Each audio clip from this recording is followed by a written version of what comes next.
Hello my dear students. तो बेटा आज हम स्टार्ट कर रहे हैं क्लास 8th के सब्जेक्ट सिविक्स का lesson 20 foreign policy of India and it's relations with the neighbouring countries. Okay, तो इस चैप्टर में हम पढ़ेंगे कि हमारे देश के जो रिलेशन है उसके नेबरिंग कंट्रीज़ के साथ, ठीक है, मतलब पड़ोसी देशों के साथ जो रिलेशन है, संबंध है, वो किस तरह से हैं और उसके लिए हम कैसी नीति अपनाते हैं, ठीक है, कैसी पॉलिसी अपनाते हैं। ओके, तो let us start the chapter. चलिए, तो बेटा फॉरेन पॉलिसी का मतलब होता है विदेश नीति, ठीक है। Foreign policy is the crux of foreign relations. तो यदि हमें हमारे पड़ोसी देशों से, ठीक है, या तो फिर हमारे जो दूर भी जो हमसे देश हैं वर्ल्ड में, विश्व में, उनसे अगर हमें रिलेशंस अच्छे रखने हैं तो इसके लिए हमें एक अच्छी फॉरेन पॉलिसी बनानी पड़ेगी, मतलब अच्छी नीति बनानी पड़ेगी, विदेश नीति अपनानी पड़ेगी, ठीक है। क्योंकि विदेश नीति जो होती है वो फॉरेन रिलेशंस के लिए जड़ का काम करती है, ठीक है, मतलब उसी पर बेस्ड हम अपने सारे काम करते हैं। Okay, today all the nations though geographically far from each other are very close due to means of communication। तो आज के समय में भले ही जोग्राफिकली हम विश्व में एक देश दूसरे देश से बहुत दूर है, लेकिन फिर भी हम मीन्स ऑफ कम्युनिकेशन की वजह से, मतलब टेक्नोलॉजी की हेल्प से एक दूसरे के बहुत ज़्यादा क्लोज है, मतलब हमें बातचीत होती रहती है।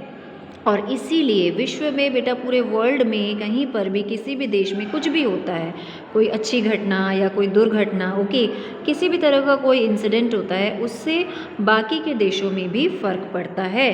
फॉर एग्ज़ाम्पल अगर हम रिसेंटली का एग्ज़ाम्पल लें तो जो तालिबान ने जो अटैक किया अफ़गानिस्तान पर, जो कब्ज़ा जमाया है, अब उसकी वजह से हमारे देश में और बाकी के जितने भी देशों में जिनके रिलेशन थे अफ़गानिस्तान से, बिज़नेस इंपोर्ट एक्सपोर्ट होता था वहाँ से, उस पर असर पड़ा है, ठीक है। क्योंकि सभी देश जो है बेटा एक दूसरे पर इंटरडिपेंडेंट है, ठीक है, मतलब एक दूसरे पर निर्भर है ना। अब जैसे हमारे यहाँ ऑयल कम है या कुछ कोई भी चीज़ कम है तो हम बाहर से क्या करते हैं, उस चीज़ को मंगवाते हैं। हमारे यहाँ जो चीज़ ज़्यादा है हम उसे बाहर उसका एक्सपोर्ट करते हैं, है ना। तो इस तरह से हम एक दूसरे पर इंटरडिपेंडेंट है सभी देश, है ना। That is why today in the world politics more focus is given to the development and formation of international relations. और इसीलिए बेटा आज के समय में कोई भी देश, पूरे विश्व में कोई भी देश यही चाहता है कि हम ऐसी राजनीति करें कि हमारे सभी देशों के साथ अच्छे संबंध स्थापित हों, ठीक है, कि जब भी हमें किसी चीज़ की ज़रूरत हो तो हमें इमीडिएटली बाहर देशों से मदद मिल जाए, है ना। A good foreign policy is essential to establish foreign relations with other nations as required by a nation।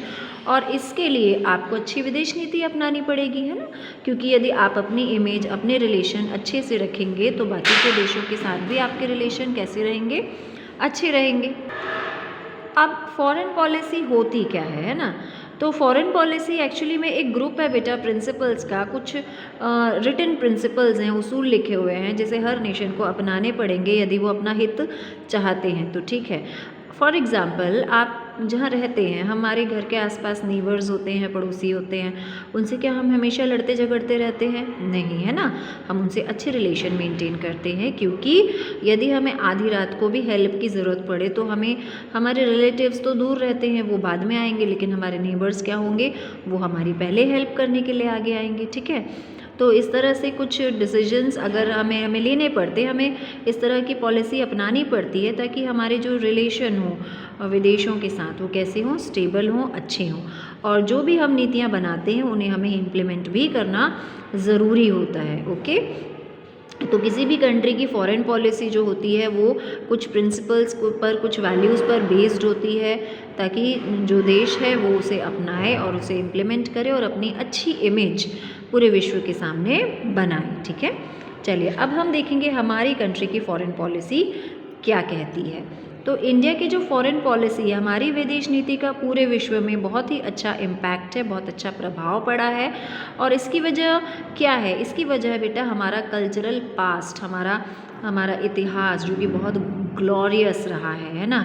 हमारे इतिहास में हमारे कई जो राजा महाराजा थे, ऋषि मुनि जो थे, वो सब कैसे थे, वो बहुत अच्छे थे। वो इस तरह के नहीं थे कि ज़बरदस्ती किसी भी राज्य को डरा धमका के वहाँ पर हमला करना, उन्हें हथियाना, है ना। इंडिया ने हमेशा ये कोशिश की है बेटा कि सभी देशों के साथ, सभी हमारे नेबरिंग देशों के साथ कैसे रिलेशन रहें, एमिकेबल मतलब मैत्रीपूर्ण रिश्ते हमारे बने रहें, चाहे वो हमारे पास के पड़ोसी देश हों या तो फिर दूर दूर वाले देश हों, ठीक है, यूरोपियन कंट्रीज़ हों।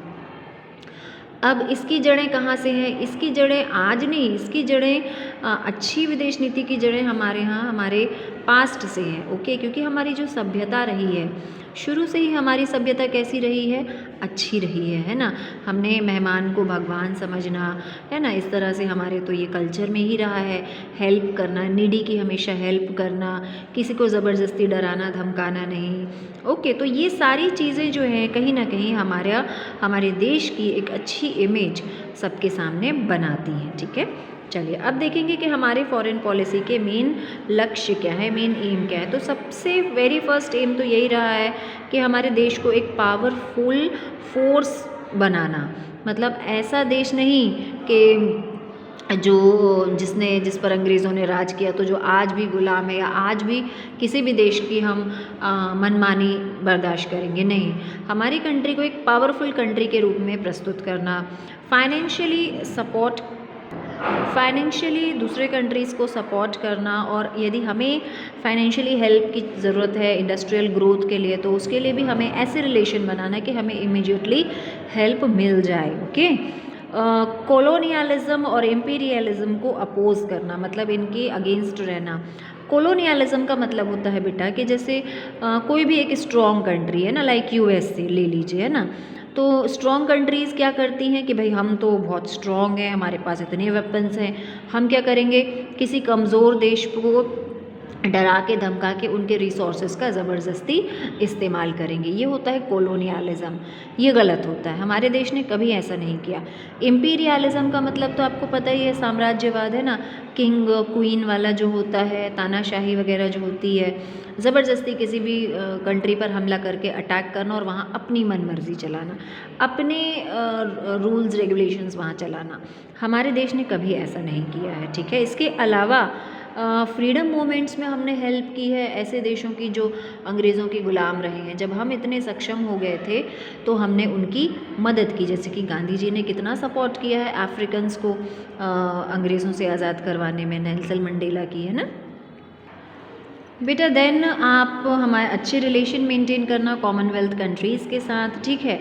फॉरेन व्यापार को बढ़ावा देना, है ना, कि हमारे यहाँ विदेशी आकर के व्यापार करें और हमारा जो सामान है वो भी विदेशों में जाके बिके। नॉन रेजिडेंट इंडियंस एनआरआईज़ की मदद के लिए हमेशा खड़े रहना जो हमारे यहाँ रह रहे हैं, ठीक है। एशियन अफ्रीकन नेशंस को म्यूचुअल इकोनॉमिक हेल्प करना, पब्लिक इंटरेस्ट के लिए काम करना, लोगों के हित के लिए काम करना, यूनाइटेड नेशन ऑर्गेनाइजेशन को सपोर्ट करना, ठीक है, उनकी हेल्प करना। तो ये सारे कुछ हमारे मेन एम है हमारी फॉरेन पॉलिसी के, और इन्हीं को अपनाते हुए हमारे देश ने बहुत ज़्यादा तरक्की की है, ठीक है। चलिए अब देखेंगे हम determining factors of our foreign policy. क्या इम्पोर्टेंट फैक्टर्स हैं हमारी फॉरेन पॉलिसी के। अगर हम ज्योग्राफिकल फैक्टर्स देखें, मतलब भूगोलीय दृष्टि से अगर हम देखें बेटा, तो आपको पता ही है बहुत बड़ा हमारे यहाँ तीनों साइड से हमारी कंट्री जो है समुद्र से घिरी हुई है, बड़े बड़े माउंटेन्स हैं, है ना। तो पानी के रास्तों से व्यापार होता है, माउंटेन्स हमें सिक्योरिटी प्रोवाइड करते हैं। इसके अलावा अगर हम नॉन अलाइन मूवमेंट देखें तो जैसे कि एक समय पर वर्ल्ड जो है 2 ग्रुप में बटा हुआ था, है ना, पूंजीवादी और साम्राज्यवादी, मतलब कैपिटलिस्ट एंड कम्युनिस्ट।